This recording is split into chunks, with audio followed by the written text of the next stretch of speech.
Je suis l'écrivain Jean-Aimé Ribal, écrivain romancier et poète. Permettez-moi de vous annoncer d'emblée, comme par prophétie, que entre l'an 2022 et l'an 2024 de notre ère se produira une terrible crise financière qui partira des États-Unis pour affecter le monde entier. Je ne m'étendrai pas sur les détails de ce sujet que j'ai pris le temps de fouiller. J'ai pour cela conçu un poème, justement intitulé La crise financière, inspiré de la crise financière de 2008, que je m'en vais ici déclamer. Septembre 2008. Wall Street déclare une crise financière. Tel le souffle d'une bombe, la panique souffle dans l'air.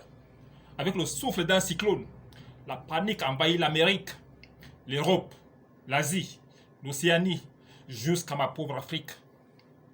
C'est une conséquence de la globalisation de l'économie et de la mondialisation de toutes sortes d'épidémies.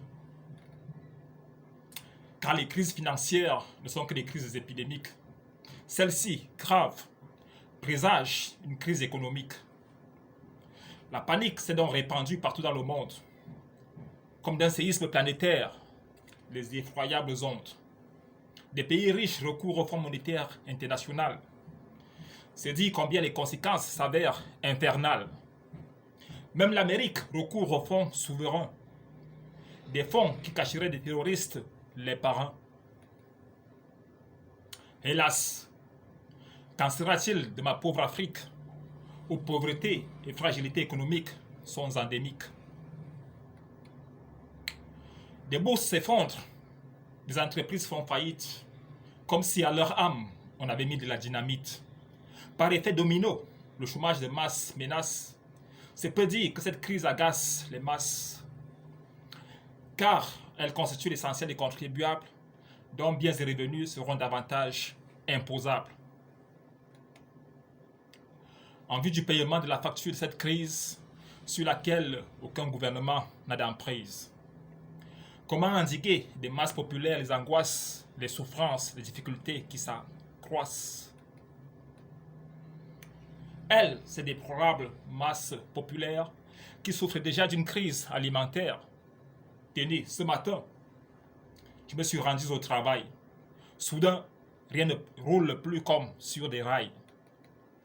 L'activité économique de notre entreprise s'est grippée, elle qui, jusqu'à l'international, s'était développée.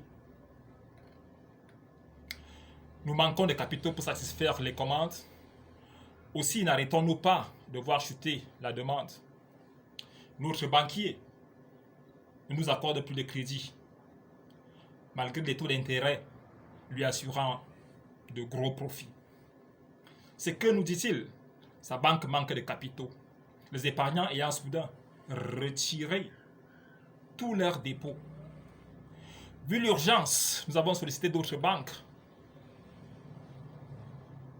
Malheureusement, toutes, elles étaient en manque. Notre entreprise est carrément entrée en récession. Et de toute activité, nous voyons poindre la cessation. Une rude période faite d'espérance s'est écoulée. Nos espérances effondrées, notre entreprise a coulé.